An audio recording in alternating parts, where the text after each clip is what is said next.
কত সুন্দর আলো বাতাস, কত সুন্দর আবহাওয়া, মনটা একেবারে ভরে গেল। যাই, ওই সামনে দিয়ে একটু ঘুরে ফিরে আরো ভালোভাবে আলো বাতাস খেয়ে আসি। কি আনন্দ যে লাগছে আমার। এভাবে ছাগলছানা মনের সুখে হাঁটতে হাঁটতে বনের গভীরে চলে যায়।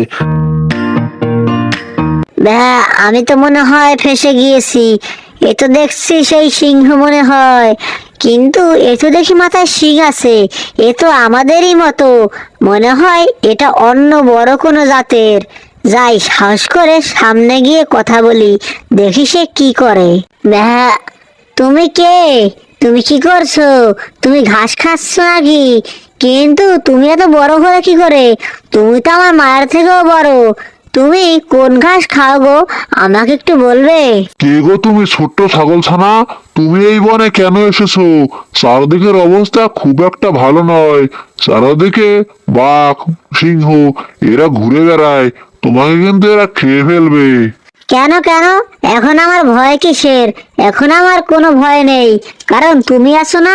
তুমি তাদেরকে মেরে ফেলবে। না, তা হয় না ছাগলছানা, তা সম্ভব নয়। তারা আমাদের থেকেও বেশি শক্তিশালী। তুমি বাড়ি ফিরে যাও।